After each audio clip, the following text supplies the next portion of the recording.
Chapter 10. Root, of course, knew nothing about the decisions made on the White House lawn. The bots simply had no motivation to share their ultimate truth with anyone other than Nitara, and even that was out of pure necessity. To all but the three presidents, it merely looked like first contact. Well, technically second contact. But these bots and their technology were much different from their ancestors. Nitara's eventual stepping down took on an almost festive feel. The Dirts loved celebrating change, and the Reggies loved celebrating novel distractions. Another part of the package lie was a supposedly random selection of the 200 volunteers. In reality, Core had delivered a shopping list with alternates, and Nitara had simply filled it like a grocery delivery service. But when Root discovered she was on that list, it felt like a classic short straw scenario. Yes, she could officially ask to be swapped out for one of the understudies, but the pressure to become one of the first Dirts, in, space, was tremendous. Casa was worried, of course, only child and all. Plus, who wants to care for four pesky familiars? But she was also excited for her daughter, despite all the tears. Surprisingly, even Harper was gung-ho about the idea, which felt like a minor betrayal if Ruth thought about it too much. How could they expect her to leave the great mother? And who, pray tell, would take care of Ruth's secret, sacred garden? Secret? Hello? Plus, this mission would introduce the stress of a college-level education into her currently chill lifestyle. Sure, she had planned to pursue a degree, but had no idea what she wanted to specialize in. And with a 4-year commitment, the only ways to leave early involved medical emergencies, a death in the family, or her own demise. When Root and Casa watched the vid of other local candidates on the state of Florida news feeds, she only knew a few of them from her senior class. And they had never liked her, some even being past bullies. She would be truly alone, even amongst 100 other Dirts. Root couldn't find the tears the day she left for Texas, even though Casa had been crying at the drop of a hat all day. Once on the road, Root was in disbelief the entire bus ride and tried to sleep off her foul mood. At least the bots had allowed each student to keep a personal allotment of the 10, measured by volume, not weight. This was the opposite main concern over space-bound payloads in the distant Reggie past. With the development of anti-grav tech, pioneered by, Corlin McCarthy, weight was no longer a primary restriction. Now it was all about the square centimeters, baby. So Root had compressed her stash like a bale of 1970s Mexican brickweed. Harper and Casa, well, mostly Harper, had thrown together a simple bottle jack press. With all three of them helping, they had smushed the shit out of the loose, puffy herbs. Not ideal, but neither was running out of doses before her graduation. Yikes.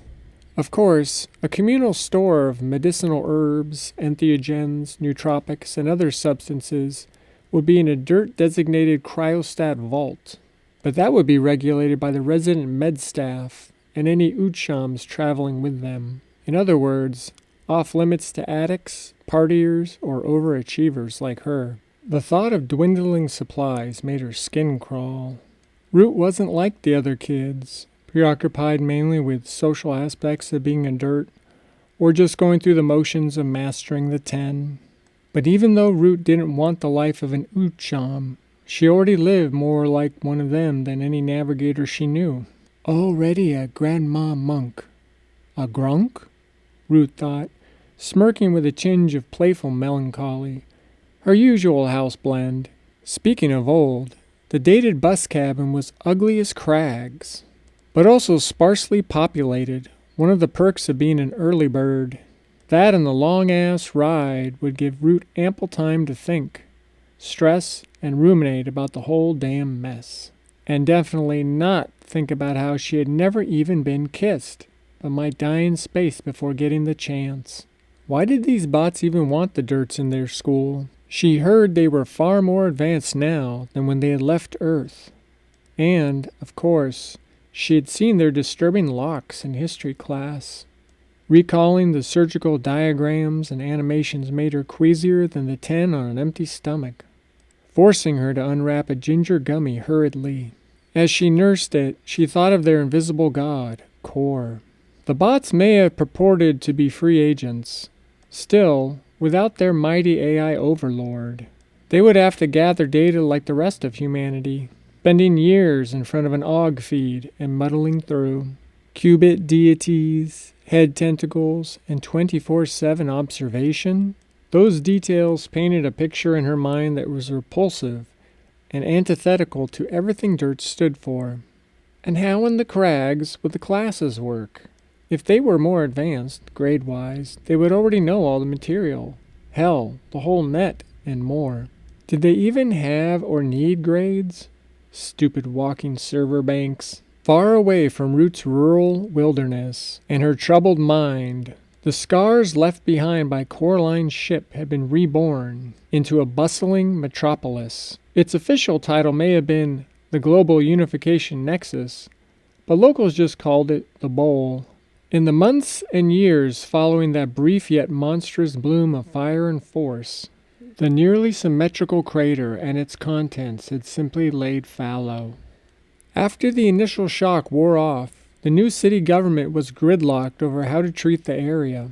And even though the digital forensic evidence of the missile attack on Coraline's ship was indisputable, conspiracy theories were running wild before the ashes had even settled.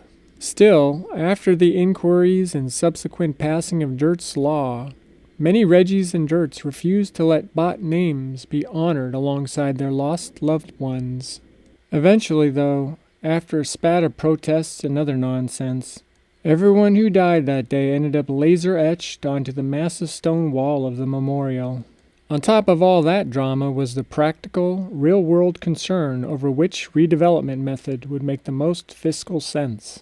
After assessing the projected cost of all submitted proposals, Texas left the fused, mangled crater as a ghost city, an explore-at-your-own-risk zone of carnage frozen in time. Instead, they would blow their wad constructing a spaceport in the center, complete with a museum and interactive educational exhibits, which they named the Hub. They had learned from their failing railing against the Bowl moniker and decided to keep it simple, stupid. A dozen maglev trains were constructed, running from the inhabited, intact edge of the Bowl to the Hub's deep foundation in the center.